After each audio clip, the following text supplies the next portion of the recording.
The next parameter to experiment is the modulation. So with action strikes, our perceived loudness was altered by using modulation. With action strikes, it also created more complicated rhythms. It not just increased the level or decreased the level with modulation, it actually changed the performance, making it much more dynamic or less dynamic according to the modulation.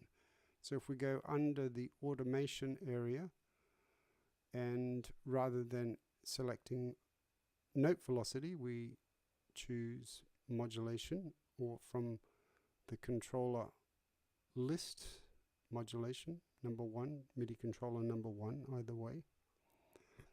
And if I was to just draw in a value, now it has to happen just before the note or on the beat. Okay, that's playing back softly. Let me increase that. So you can see that the modulation is impacting the perceived loudness. Listen carefully to the attack.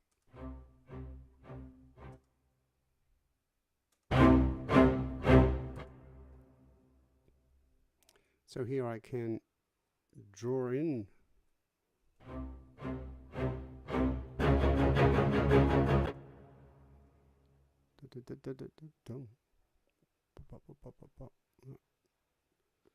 something like that.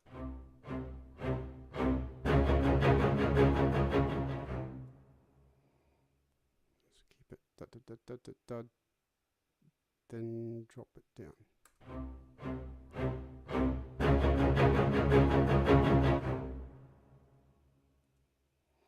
Or bang, make it really loud.